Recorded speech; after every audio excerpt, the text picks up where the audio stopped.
我將你的話語深藏在我心，免得我得罪你，免得我與主主啊，與我親近，我愛是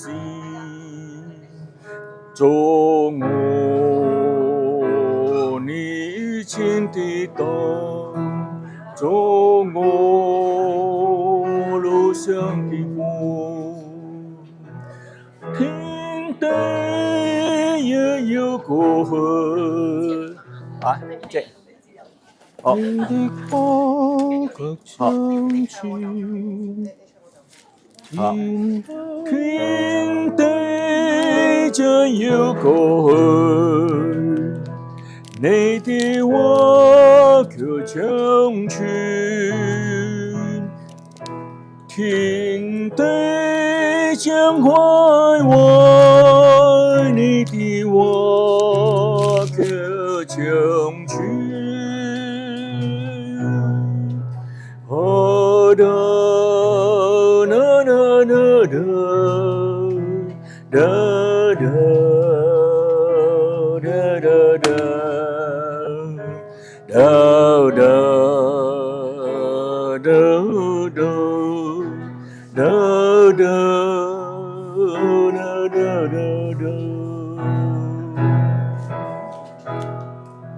就咁易啦，係嘛？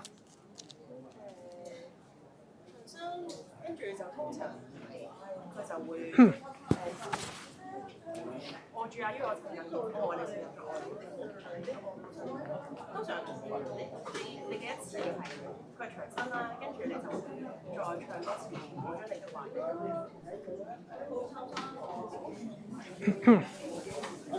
應該因為咧佢長身咧，佢就會叫你再唱多次第一次，係第一段。係啦，就係一路去就完咯，係啦，係啱啱。好，咁我哋開工啦噃。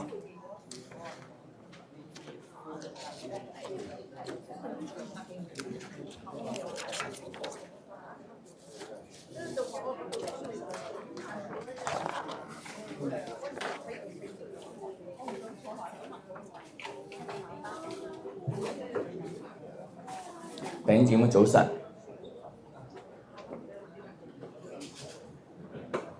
我哋奉上帝嘅名，我們奉上帝的名開始今天的敬拜。好，一口氣兩首詩歌哈。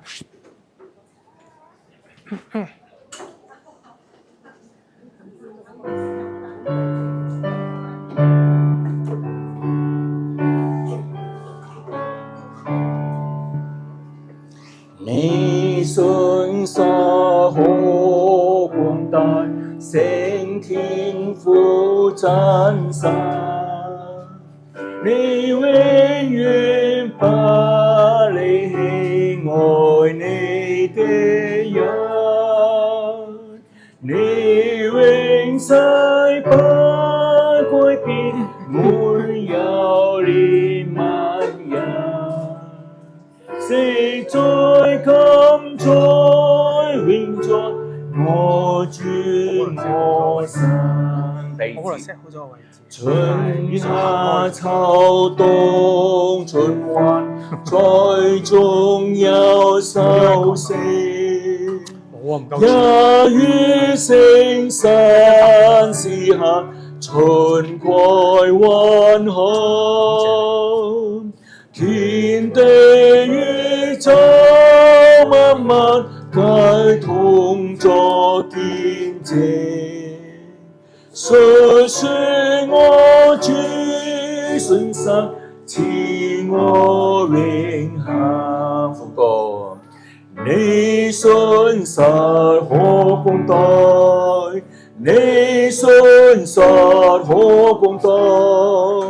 青山火青山，主我一根手，我一切所需要，你都予預備。你信實可廣大，現在我心。第三節，你赦免我罪愆，賜我永平安。你想與我偕行，安慰扶持。求賜今天力量，明天的盼望。你所賜我恩惠，豐厚無限。你信實可廣大，你信實可廣大。青山火青山，主讓愛更深。我一切所需要，你都予預備。你信實可廣大，現在我心。如果講一個見證有關祈禱嘅，尋日我同我嘅侄女同我嘅侄女婿有一句冇一句咁傾偈。咁我侄女咧間教會咧就喺酒店嗰度聚會嘅，咁就長住嘅場地咧就好艱難揾嘅，因為當酒店即係逢星期日嘅時候咧，佢哋嘅宴會廳、佢哋嘅會議廳咧，好多時就係有 booking， 咁所以就係佢間教會咧就成日就係要搬。佢間教會都係為呢件事禱告，同埋就係成日就係揾一個合適嘅地點。咁然後後尾咧，教會就揾到一間嘅酒店，生意唔係幾好嘅，咁所以酒店嘅老闆就諗橫掂都係掉空，都係嘥嘅啫，係咪？咁所以就好勉強嘅租俾佢哋。我初其實都好奇怪，點解要係用勉強呢個字？奇怪嘅事咧，就係當教會租咗佢哋嘅場地之後咧，間酒店嘅生意咧就慢慢就好咗喎，好咗。咁然後就有一次咧，酒店老闆嘅屋企人輪流都係一個接住一個咧就病咗。嗱，我用病咗呢兩個字咧，或許都係叫做話輕咗，係真係非常之唔舒服嗰款嚇。咁酒店嘅老闆咧就揾教會嘅牧師幫手，幫佢哋家祈禱，咁然後佢一家人卒之就全部咧就係好返晒。酒店嘅老闆咧就覺得佢欠咗教會嘅一個恩典，咁所以就同教會講話，不如我就免咗你哋租場嘅費用，同埋就係承諾咧，就喺嚟緊一段嘅長時間咧，即係都會俾佢哋優先使用嗰個酒店嘅場。教會唔肯，教會話即係你做生意，咁我哋都係要付翻應該付嘅費用。咁個故事就到呢度為止。咁我就翻轉頭，即係講勉強嗰兩個字。點解嗰個嘅教會嗰個嘅酒店嘅老闆初係好勉強先肯即係將酒店租出去？大家知唔知道教會係信耶穌噶嘛，係嘛？酒店嘅老闆咧係伊斯蘭教嘅，佢曾經即係我哋當地人就叫做哈茲啊嚇，哈茲即是話咧，即係頭上戴白色嘅帽嘅，係去過呢個嘅麥加朝聖先有資格戴白色嘅帽嘅。咁你都會諗，即係去得麥加，佢對呢個伊斯蘭教嘅信仰應該係好強嘅啊！但係somehow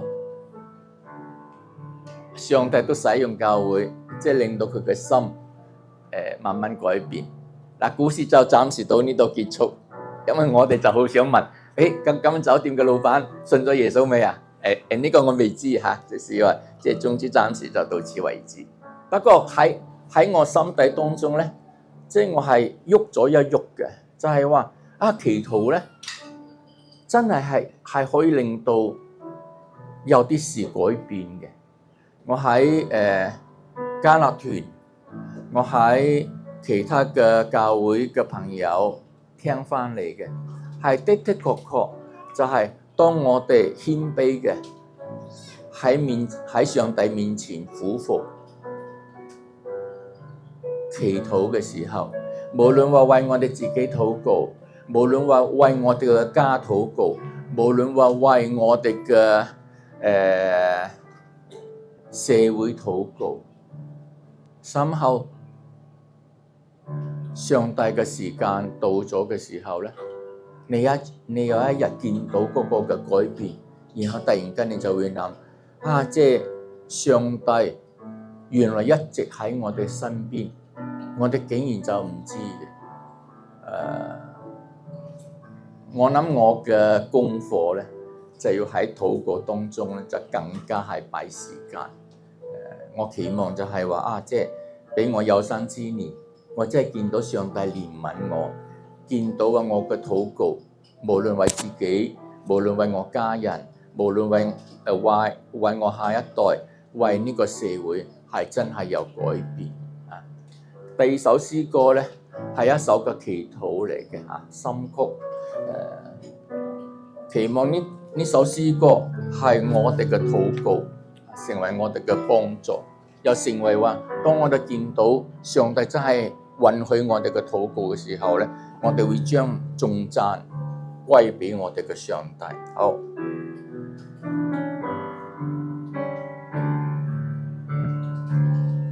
慈愛天父，憐憫之父，在你恩座前，我衷心傾訴，求你施恩潔淨我罪，使我得接近你恩光。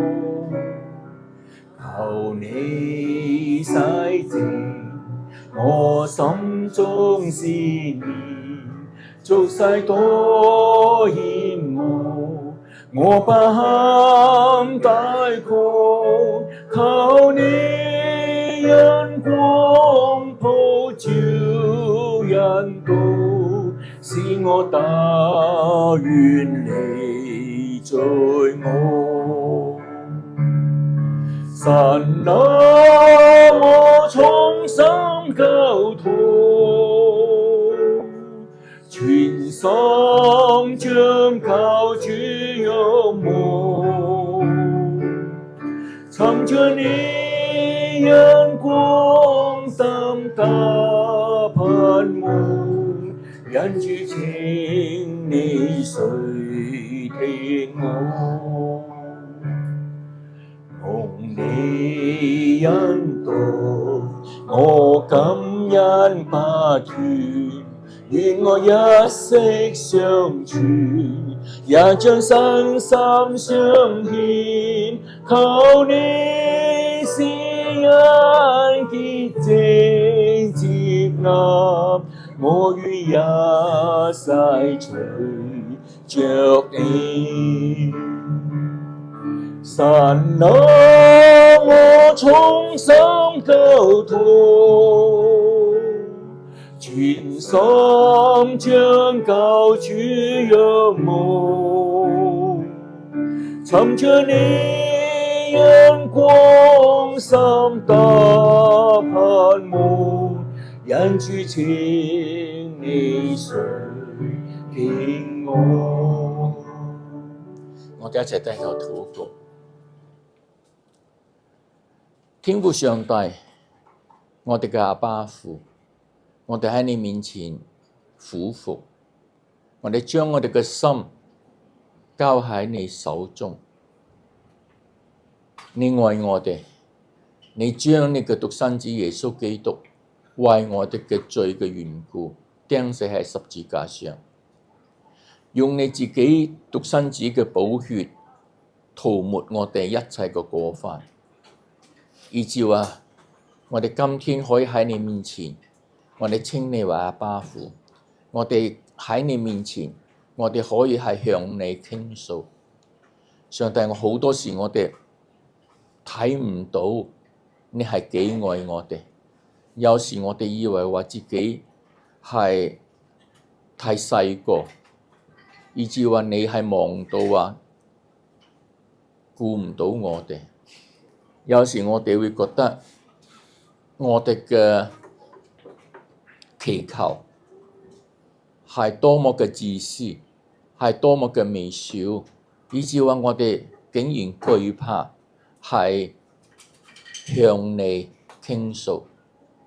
上帝啊，我哋忘記咗你係嗰位愛嘅上帝，你係我哋嘅父親，你係我哋嘅阿爸，你鍾意聽我哋喺你面前嘅傾訴，同埋你係一路咁係答允我哋嘅請求。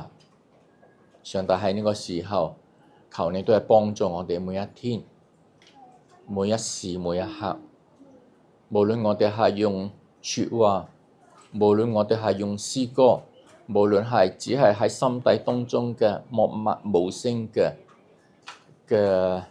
禱告，每一句每一個字都係蒙你垂聽，讓我哋係真心相信你，知道啊你唔會話騙我哋。今天喺呢個時候，願你藉住你自己嘅講員嘅口，將你嘅説話教導我哋，以至話我哋係憑住你嘅説話，我哋可以行喺正路當中，安靜我哋，幫助我哋係可以係聽到你自己，聽我哋喺你面前嘅禱告，係奉我哋主耶穌基督嘅名，阿門。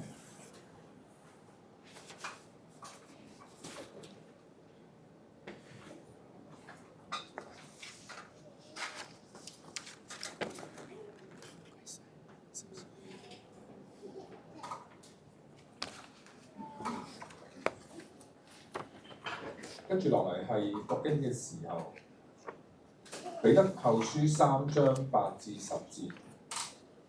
親愛的弟兄啊，有一件事你們不可忘記，就是主看一日如千年，千年如一日。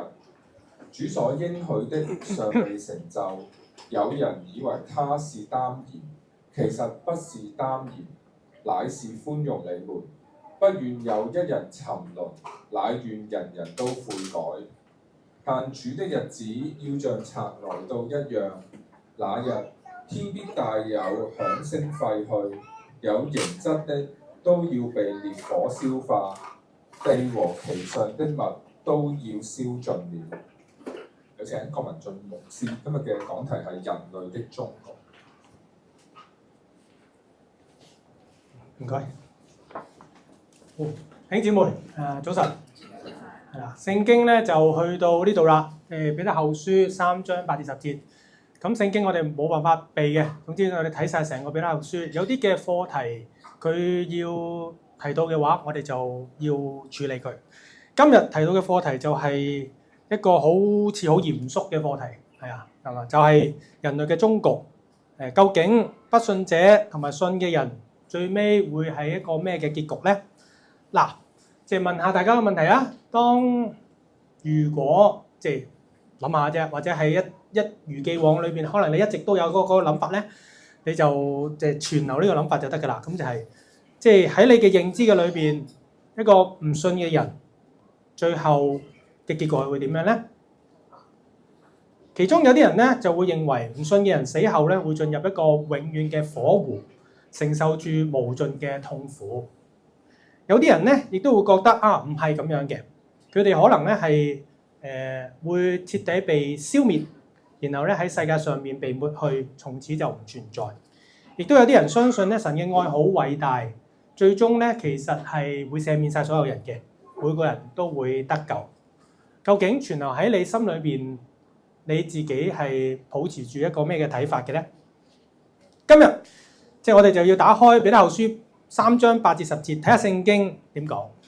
彼得喺呢段經文裏邊唔單止回應咗當時一啲假教師嘅挑戰，亦都為我哋打開咗一扇窗，讓我哋咧可以睇見神嘅時間觀，佢嘅公義同埋憐憫點樣交織喺一起，最終指向主嘅日子嘅結局係點樣。透過呢段經文，我哋係唔單止探討人類嘅終局係點樣，更加我哋要問嘅係我哋自己，究竟我哋今日有冇就住呢個結局，我哋做一啲嘅舉動？彼得後書3章其實就係彼得寫俾當其時教會嘅一封信啦，而第3章特別係用嚟回應一啲假教師對教會嘅攻擊。呢啲嘅假教師唔單止喺生活上面道德敗壞，你可以翻查呢個彼得後書嘅2章，你就可以睇得到佢哋種種嘅行為啦。更加喺教義上面咧，佢哋要誤導一班信徒。佢哋問咗一個好挑釁嘅問題，就喺彼得後書嘅3章4節。主要降臨嘅應許喺邊度咧？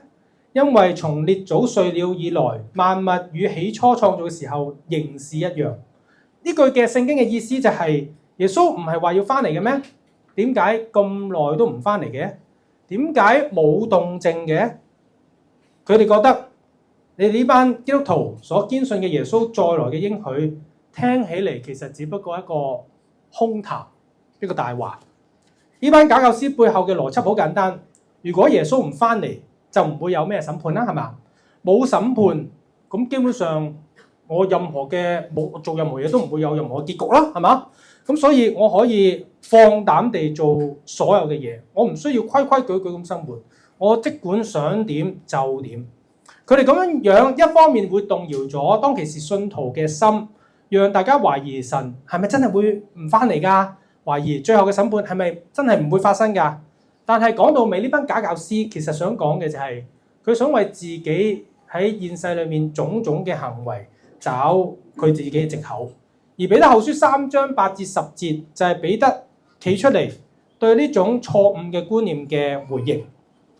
面對假教師嗰個挑戰，彼得俾咗我哋有2個好重要角度嚟思考主點解到而家為止都仲未翻嚟。第一個角度就係人同神睇時間嘅方式係完全唔一樣嘅。第二就係人成日都會誤解咗神嘅憐憫係點樣。呢2個角度唔單止解釋咗點解基督睇嚟，成日都好似遲都未翻，亦都幫我哋了解人類嘅結局係點樣。喺3章8節。彼得一開口就講啦，親愛嘅弟兄啊，有一件事你哋唔可以忘記，就係主看一日如千年，千年如一日。呢句話聽落去係咪好有詩意啊？哇！一日如千年，千年如一日。但背後咧嘅意思非常之深遠嘅。彼得想話俾我哋聽，神嘅時間同人類嘅時間係根本唔可以相提並論。你有冇覺得呢句説話或者呢句金句好面善啊？其實佢係嚟自詩篇90篇第4節。摩西喺詩篇90篇裏面咁講，在你看來，千年如已過嘅昨天，又如夜間嘅一更。詩篇90篇係摩西嘅禱告，當佢帶領一班以色列人喺曠野裏面漂流嘅時間，佢深深感受到人嘅生命好短暫，好短暫，就好似草一樣，早晨發芽生長，夜晚就要割去枯乾。但相反係咩啊？佢見到嘅係神。耶和華完全唔一樣，佢係永恆嘅。諸山未曾生出嘅時候，地與世界你未曾造成嘅時候，從亙古到永遠，你就係神。彼得引用呢個觀念係想提醒當其時嘅弟兄姊妹，神嘅時間維度、尺度，唔係我哋能夠用人嘅想像去測度。諗下，我哋人活喺呢個世界上面，受時間同埋空間嘅限制，我哋出世啦，我哋長大啦，變老啦，最終我哋都會離開世界。大致上，我哋都只不過係喺世上活幾廿年。因為呢個咁嘅活幾廿年嘅時間有限，就令我哋習慣用較短嘅時間眼光去睇時間。比如，即係等的士嘅時候，過咗半個鐘都冇車，我琴日就係咁樣啦。過咗半個鐘都冇車，我就會好掹陣，好唔耐煩咁樣。即係，但係要明白嘅，神同我哋完全唔同。佢係時間嘅創造者，佢完全唔受呢個物理嘅限制。對佢嚟講，過去、現在、未來都係現在。過去、現在、未來都係現在。時間對佢嚟講唔係一條線性嘅進行，而係一幅完整嘅圖畫，一幅畫。過去、現在、未來同時間喺一幅畫裏邊發生，佢一眼就可以睇得出開始同埋終結。而當假教師嘲笑話耶穌點解遲遲都未翻嚟啊？從耶穌升天到彼得寫呢封彼得後書嘅時候，大概過咗30零年啦。對當其時嘅信徒嚟講，確實係真係唔短係嘛？30幾年喎，係咪啊？都好長噶咯喎。有人就會等得好心急，開始懷疑，開始焦慮，亦都係我哋可能夠理解30年都唔係一個短嘅時間啦。但係彼得要提醒嘅係，你哋唔好忘記啊！你唔好忘記神嘅眼裏邊漫長嘅日子，好可能只不過係一天或者更少嘅咋，或者更少嘅咋。神嘅計劃自有佢超越人智慧嘅節奏，絕對唔會因為我哋覺得慢，而最尾呢個計劃會變慢咗。同時間呢個神嘅觀念可以反過嚟嚟睇嘅，有時一日對人嚟講都叫做好似好快咁樣噶嘛，可以即係24小時啫嘛，即係一過 hea 下就過咗一日係嘛，即係都係一個即係相對上面一個好快嘅時間。但係對唔受時間所限嘅神嚟講，一日又未必係咁樣喎。一日亦都可能隱藏住嘅係如1000年、2000年、3000年、10000年咁樣嘅價值。比如講，假如一個人今日仍然未悔改歸向神，喺我哋睇嚟只不過係一日，不如我哋等多日，再等多日。但係喺神嘅時間觀裏面，佢睇人嘅一日嘅嚴重程度，就好似佢內心等咗一個人1000年、2000年、3000年之久，因為佢非常嘅盼望呢個人能夠回到佢自己嘅懷裏邊。試下諗下，即係設身處地諗下得㗎啦。即係一個小朋友，佢喺屋企裏邊，佢等阿爸阿媽翻屋企同佢玩。佢就望住個鐘，係嘛？覺得每分鐘過咗咧，都好似好耐咁樣。阿爸阿媽好似好遲，都未翻嚟咁樣，係嘛？但係其實只不過係過咗1個鐘，佢係好想快啲可以有一日突然間過2分鐘、3分鐘，阿爸阿媽就會開個門翻嚟就同佢玩，係嘛？所以喺佢嚟講，半小時係好或者係幾分鐘已經好煎熬嘅一件事。但係對在職嘅阿爸阿媽嚟講，就唔係咁樣啦。我哋忙完一日都係8個鐘度翻工，然之後我哋就會慨嘆點解翻工嘅時間會咁短？點解我老細唔加我班，令到我可以遲少少收工先翻去屋企裏邊去湊仔？呢個就係我哋同神嘅時間觀嘅差別。我哋覺得幾十年等得好漫長嗬，對永恆嘅神嚟講，只係眨下眼。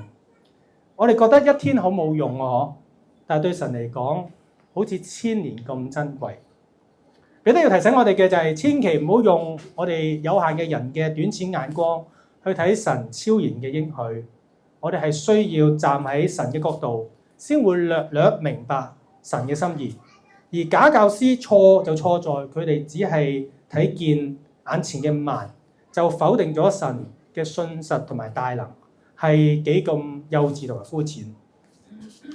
跟住我哋就去到3章9節，跟住頭先我哋3章8節嘅思路，彼得就接住喺3章9節有咁嘅推論啦，就話主所應許嘅尚未成就，有人以為係耽延，其實唔係耽延，乃係寬容你哋，不願有人沉淪，乃願人人悔改。呢句説話直接咁點出咗基督仲未翻嚟嘅真正原因，亦都糾正咗假教師對神嘅誤解。假教師覺得耶穌冇翻嚟係一種咩啊？聖經講過係耽延。原文我唔識讀啊 ，blood 即係如果你想知道個原文咧，你問下阿振或者子希就得㗎啦。我冇喺神學院10幾年啦，咁所以唔係好識讀。但係個意思最主要咧係講唔係想講耽延，係講話耶穌你遲到，係啊你冇到嘅意思。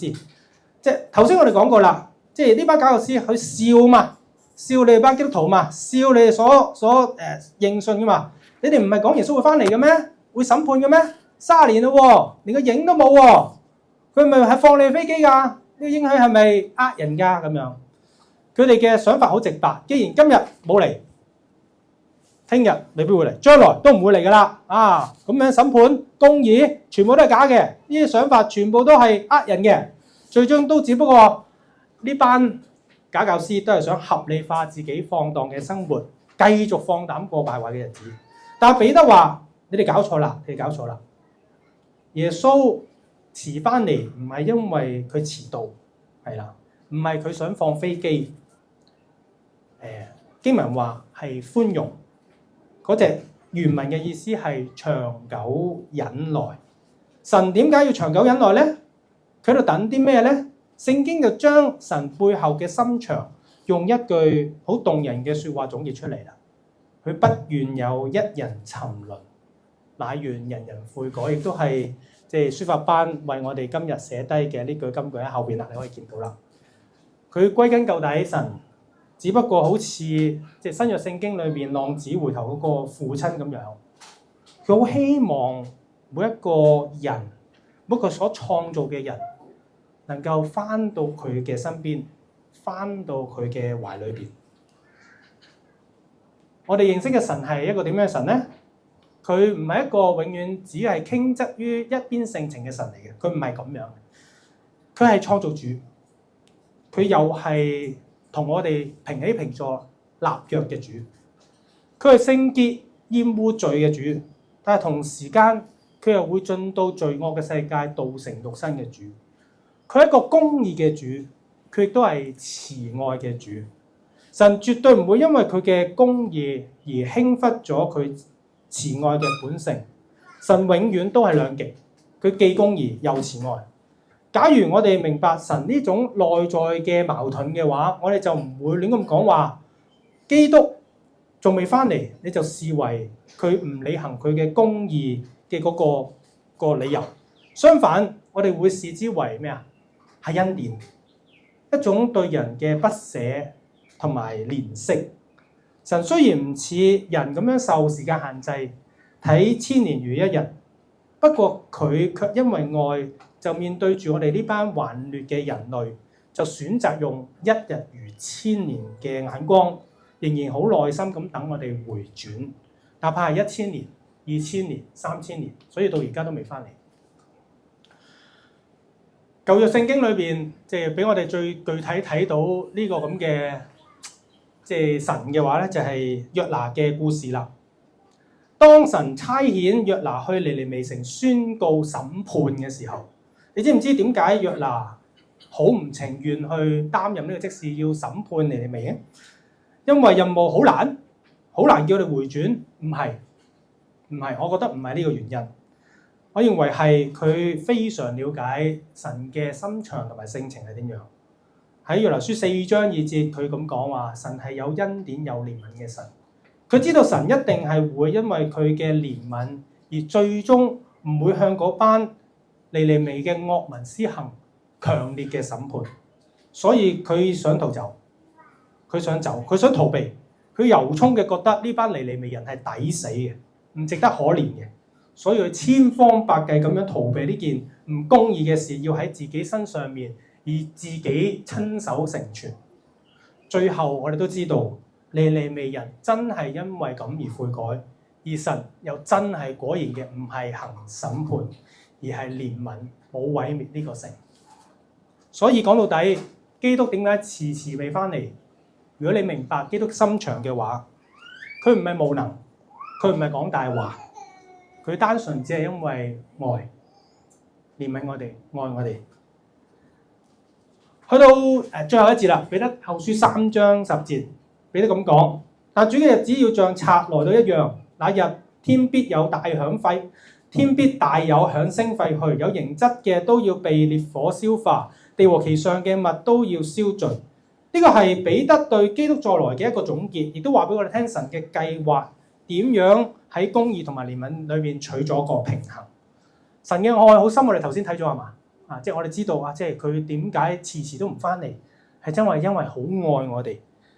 但係正如我頭先所講，佢嘅愛唔會大到一個地步，會蓋過咗佢公義嘅。佢公義又唔會大到一個地步，令到佢冇憐憫。但係同時間，佢愛唔會大到一個地步，會蓋過佢公義嘅，唔會嘅。佢個寬容一定會有個底線嘅。呢條底線到咗啦，公義咧就要彰顯啦。所以主嘅日子就好似賊一樣，冇預兆，唔知幾時咁樣翻嚟。然後呢個就係結局嘅定案啦。而3章10節呢一節嘅經文其實存在住好多末世論嘅解經嘅唔同嘅引申，即係我亦都就住呢樣嘢咧問咗好多唔同嘅傳道人，佢哋對呢節經文嘅點解咧？嗱，不過今日咧我哋就唔適宜咧解晒佢，即係我哋姑且按住聖經嘅字面意思去理解就得㗎啦。主嘅日子，主嘅來到有根據呢一節咧有3個嘅特徵。第一，天有大響聲，嗰日來到嘅時候唔係靜英英嘅，而係一定會係所有人都知道嘅。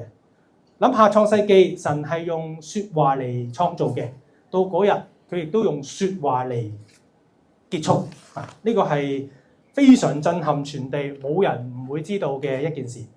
第二，所有有形質嘅東西都要被火消化。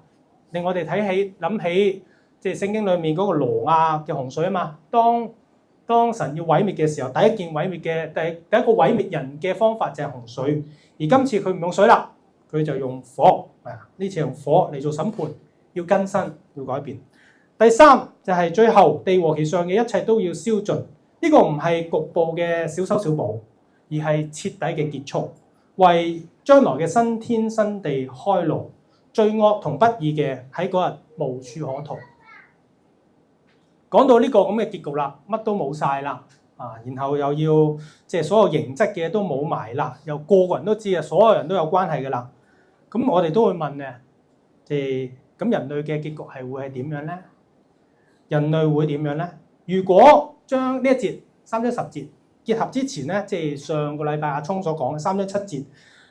聯合起嚟咧，答案就係咁樣啦，好簡單俾大家。敬虔嘅人會因為神嘅恩典而得救，唔會被火消滅。但不信嘅人咧，佢哋將面對嘅就係被火燒盡嘅命運，係神嘅審判。翻到頭先我即係講到之前一開頭問嘅問題，唔信嘅人死後會點咧？傳統嘅福音派通常就會話佢哋會進入永火。係被喺火湖裏邊去被刑罰啦，包括馬太福音25章46節、啟示錄20章15節。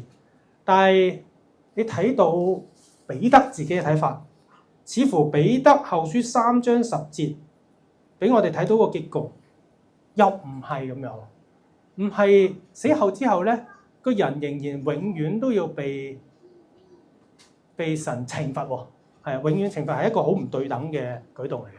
即係你個在世犯罪，點解我要永遠受在世犯罪嘅懲罰咧？咁樣，所以彼得傾向喺度咧，就係人嘅終局係冇咗，消滅。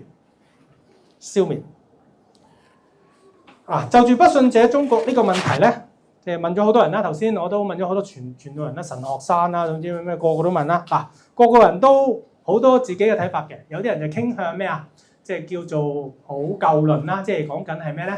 講緊即係最尾咧就咩咧？無論你信唔信都好咧，神咧基於佢嘅憐憫都會拯救你嘅。即係有啲人會咁諗。有啲人咧就傾向即係福音派。頭先我所講宣道會強調嗰個福音派嘅睇法啦。咁就係又會有永火，因為個聖經根據又多嘅。但係好少人咧就會側重今日彼得呢個嘅睇法嘅，就係佢會done，佢會 finish。神會因為佢慈愛同埋公義而終結咗犯罪嘅人嘅永遠嘅刑罰，就咁就完啦咁樣。不過無論你接受永火、全然毀滅，呢度嘅討論終歸係一個神學嘅討論。我哋都知道最尾邊個揸莊係神揸莊，佢要點做佢就點做。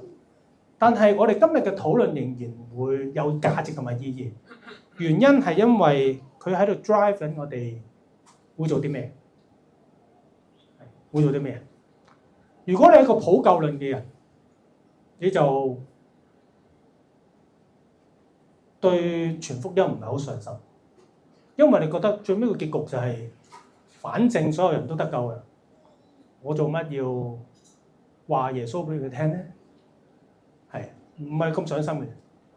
但係我哋如果根據彼得嘅進路嘅話，無論你係全然毀滅，定還是係覺得人要去到最尾有永遠嘅刑罰都好，如果你都覺得傾向係呢邊嘅話，大家就會對全福音有一定程度嘅着緊，因為我哋見到人類嘅終局會係咁，我哋嘅憐憫之情就會產生。我哋嘅嚟中國好出名嘅一個宣教士戴德生，都係基於一個咁嘅信念嚟嘅啫。喺佢嘅自己嘅回憶錄裏面曾經咁講：我冇辦法想像每一日嘅裏邊有成千萬嘅人因為冇神冇指望而去世，所以我要嚟到中國呢個地方裏邊將福音帶俾佢哋。係因為我哋見到人會滅亡，或者人最尾嘅終局唔好，我哋先會去傳福音。同樣，我哋唔係想攞呢個終局嚟嚇所有未信嘅人，我哋唔會嘅。傳福音唔好咁做，一定唔係咁做。唔係話你唔信啊，你要落地獄啊！即係我諗在座所有都係成熟嘅基督徒，你唔會咁樣攞嚟嚇嗰啲唔信嘅人。我哋只係放喺我哋心裏面，好似神嘅眼光一樣去睇世人。我唔想你最尾係咁樣，所以好想將個福音俾你。聖經今日嘅金句最重要提醒我哋就係呢一句：不願有一人沉淪，乃願人人悔改。我哋一齊祈禱。耶穌，你係再來嘅王，你將會翻嚟。我哋肯定你一定會翻嚟。雖然世界已經過咗2000年，你仍然未翻，所以呢2000年嘅裏邊不斷有人繼續會大肆咁向我哋攻擊，話你唔會翻嚟。但係神，我哋知道佢哋只不過唔認識你嘅性情，唔知道你愛我哋猶如一日看成千年一樣嘅等待。耶穌幫助我哋有你一樣嘅心腸，睇人嘅終局係一個咁嘅結局，從而引導我哋今天看待未信嘅人，我哋都好想將耶穌傳俾呢班最尾冇指望嘅人。耶穌，多謝你俾我哋可以有聖經，多謝你俾彼得今日對我哋嘅提醒。你嘅時間觀同我哋不一樣，但係講到尾，其實你係只係想我哋翻嚟你身邊，聽我哋嘅禱告，奉主名求，阿門。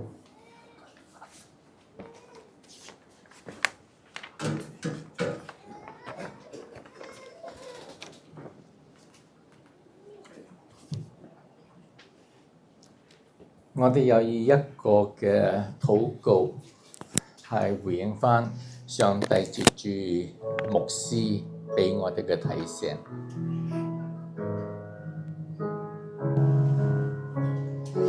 你的話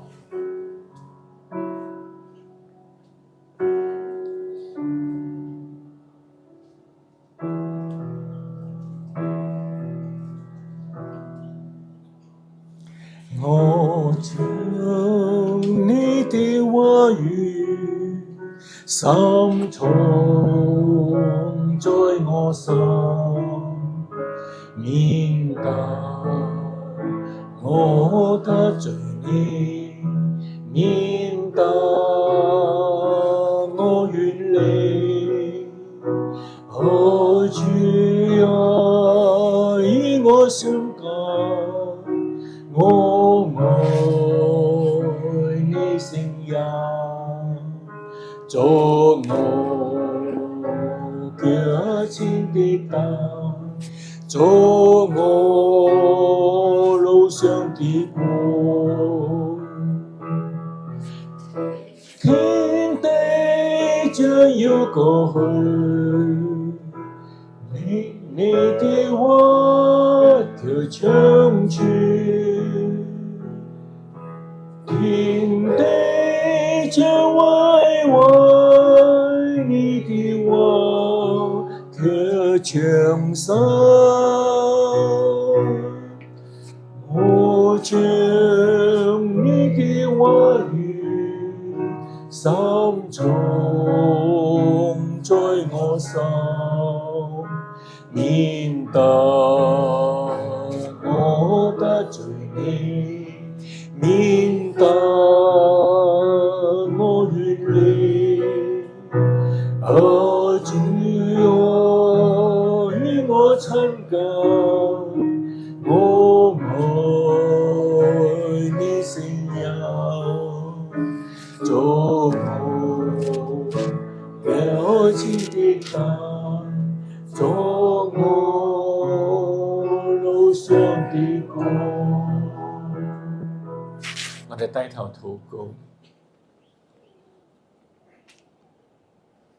上帝，冇咗你，我哋什麼也不是；冇咗你，我哋唔知條路係點行；冇咗你，我哋睇唔到前邊。願你憐憫我哋，就算我哋有時係走迷咗，願你嘅恩典仍然都係扯返我哋轉頭，幫助我哋喺你嘅説話當中係可以係尋到方向，幫助我哋相信你喺聖經入邊所講嘅每一句每一個字，幫助我哋聽我哋喺你面前嘅禱告，祈求奉主耶穌基督嘅名。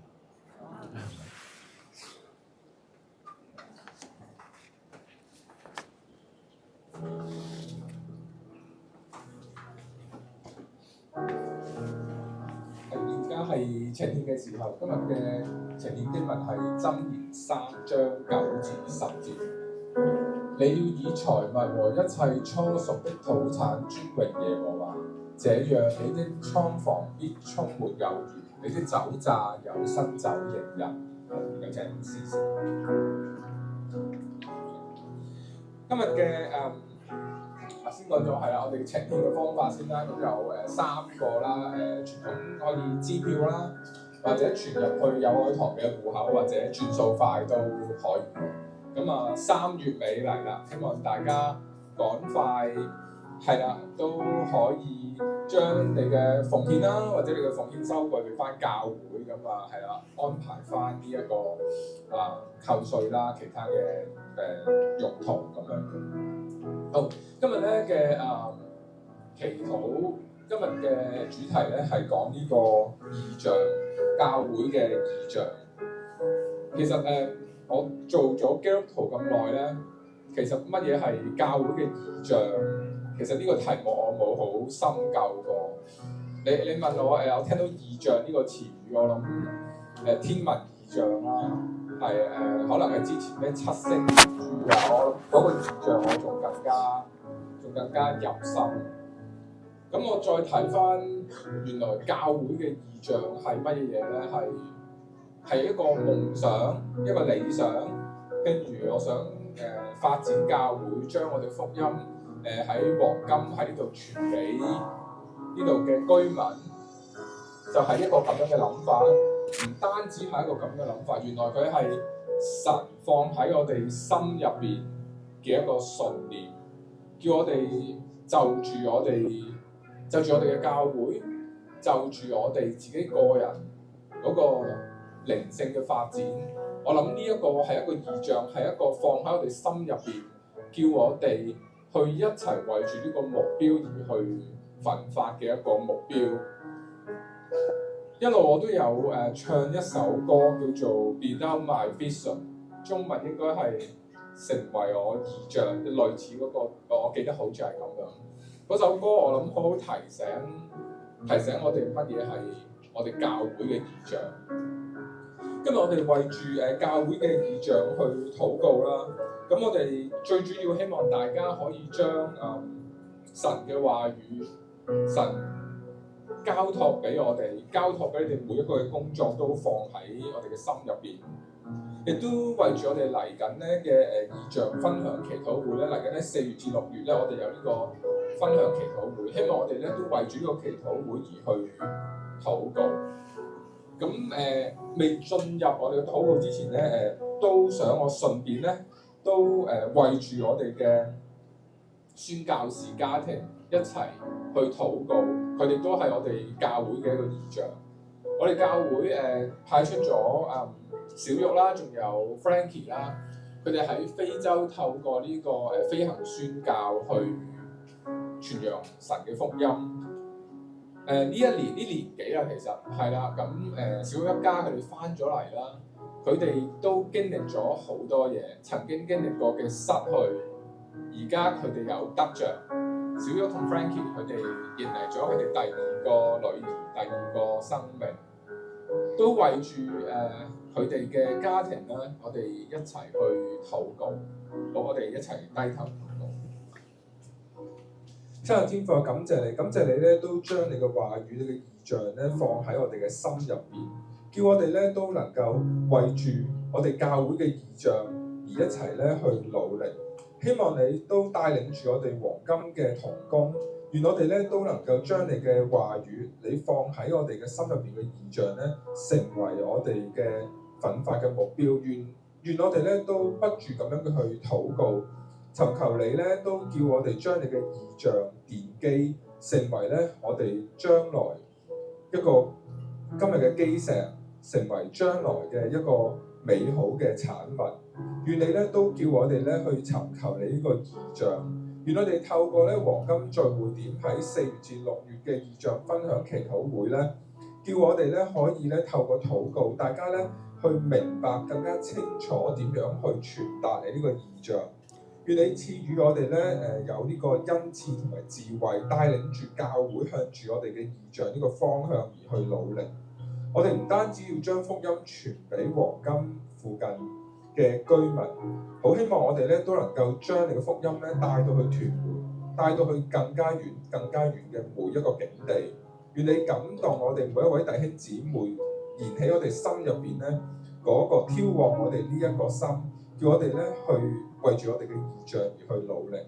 喺度咧亦都為住 Frankie 同埋小玉一家去禱告，感謝你咧都賜予佢哋咧佢哋第二個女兒啦。好希望咧，你都賜予佢哋一家平安，因為咧始終兩個年幼嘅小朋友啦，對於佢哋嚟講都需要好多時間去照顧。但係同樣咧，都希望你賜予小玉同埋 Frankie 力量，好快咧，可能佢哋都需要重新投入佢哋嘅事工嘅職場當中。佢嘅職場同我哋有好大嘅分別，佢哋需要喺非洲咧去透過飛行宣教。需要咧透過唔同嘅機會，透過咧甚至可能有唔同嘅風險。願耶和華咧，你都保守。願我哋咧都能夠每一個為住小玉同埋 Frankie 一家去禱告，就住佢哋咧照顧兒女，為住咧佢哋嘅飛行宣教，為住咧仲有好多佢哋繁瑣嘅事務，例如喺佢哋分享當中，可能咧都要為住佢哋嘅稅務安排。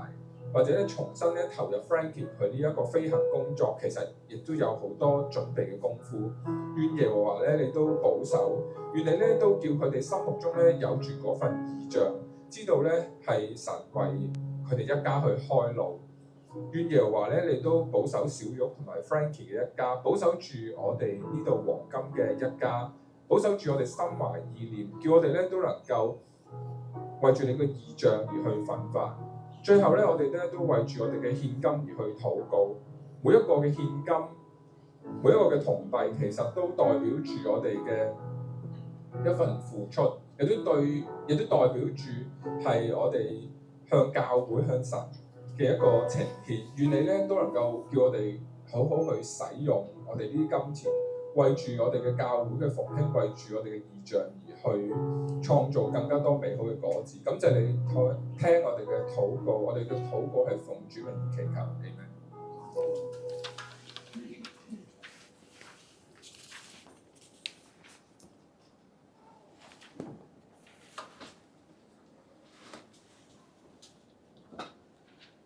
好，而家咧係歡迎同埋報告。請問有冇係第一次喺我哋當中聚會新朋友？好 ，OK，聽啲報告嚇。咁就有關於飄書啦，係啦。咁下個禮拜咧，我哋就會飄書啦。咁就你哋翻崇拜嘅時間咧，就可以攞啲書翻嚟㗎啦。咁真正飄書嘅時間就係11點半到下晝1點鐘嘅。咁我哋收嘅咧就係兒童繪本啦，同埋一啲嘅有益嘅書籍。咁呢陣間咧都係歡迎弟兄姊妹咧去派單張㗎，係啦。咁國牧啦就預備咗靚靚嘅單張啦。咁呢陣間咧如果崇拜，大家可以去接待處嘅去攞張單張去派。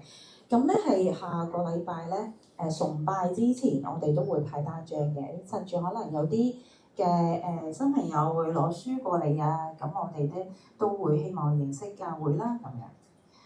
好，咁頭先都講咗啦，咁我哋會有異象分享會嘅，咁全間教會即係有愛堂嘅異象分享會咧，就喺下個禮拜友愛嗰邊5堂之後咧去舉行。咁我會講翻過去1年嘅事工啦，咁同埋咧係嚟年嘅發展計劃同埋財政預算嘅。咁呢兩份嘅資料咧 hard copy 咧已經擺咗喺我哋嘅接待處，咁歡迎大家去索取。另外咧就係你都可以上教會嘅 app 去睇到㗎啦。咁另外就係 FDY 102G 咁踏進有愛家嘅主日學啦，咁喺4月6號舉行。咁歡迎已經係到01嘅弟兄姊妹啦，咁亦都係打算參加12月浸禮嘅弟兄姊妹參加嘅咁樣。咁留意咧，截止報名日期咧就係嚟緊下個禮拜嘅。好，有個媒體宣教主日學上集嚇，咁咧就係周翠珊博士咧會教你用一部手機就可以咧去有嗰個嘅宣教嘅效果啦。而家咧科技真係非常嘅發達，突破我哋宣教嘅框架。我哋以為咧就係我哋要擺曬香港所有嘢，咁我哋要海外宣教咁樣，原來都唔使㗎。我哋傳福音咧可以用好多媒體都可以宣教嘅。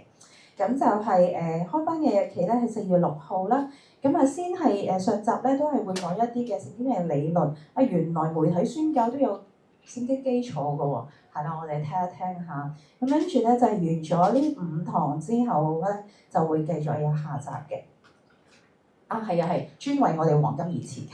係啦，我哋係11點鐘開始呢個課程。好，咁黃金聚會都有，黃金聚會亦都有異象分享。頭先唔該阿輝都講咗啦，就4月6號舉行。咁我哋同樣啦，都係回顧過去1年嘅事工，亦都咧去帶大家去睇下我哋嚟年嘅發展嘅方向。最重要嘅係邀請你嚟到一齊嚟開一個祈禱會，為到我哋嚟年嘅福音嘅計劃去禱告。係啦，咁就4月18號夜晚黑8點，就喺陳水枝嗰邊啦，就係有個受苦節崇拜。咁就受苦節紀念基督嘅釘十字架，佢嘅犧牲係我哋信仰嘅核心。係啦，請大家預留時間出席。好，陶燒部喺上個禮拜咧已經換咗書啦，咁咧切合復活節嘅主題啦，同埋咧佢哋掘咗一啲咧寶藏出嚟嘅。大師級人馬斯蘇會寫嘅書啊，咁樣雖然咧係80多年前寫㗎啦，仍然咧去切合現今嘅社會，歡迎大家借閱啦。好，有個會友嘅喜訊就係彭浩然同埋吳彩珊夫婦啦。佢哋3月18號生咗一個 BB 女，叫做彭以津，重6.3磅，母女平安嘅。咁啊，求神咧係賜福俾以津咧健康快樂咁樣成長啦，咁同埋咧得神同埋人嘅喜悅，都為到爹哋媽咪嘅祈禱，希望佢哋有覺好瞓啦，係啦。有個訃告，咁啊，真英嘅媽媽楊谷美姊妹嘅安息禮咧，喺嚟緊星期六上晝10點喺佛教醫院小禮堂進行嘅。咁啊，遺體將移送到歌連臣角火葬場進行火化。咁解慰宴咧會安排喺荃灣美心皇宮酒樓現住安慰嘅屋企人，亦都因為小禮堂嘅地方有限啦，咁就係即係接待唔到大家啦，亦敬辭花圈嘅。咁喺度咧代表屋企人係多謝大家嘅慰問啦同埋關心。咁啊，請大家同站立，我哋將榮耀頌讚歸俾三一真神。讚美天父愛世慈恩，讚美耶穌代贖人，讚美聖靈愛我謀生，讚美深愛合一真神。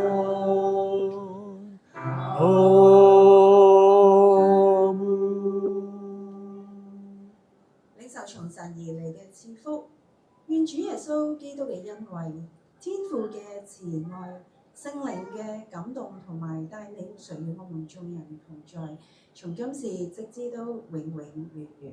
阿門。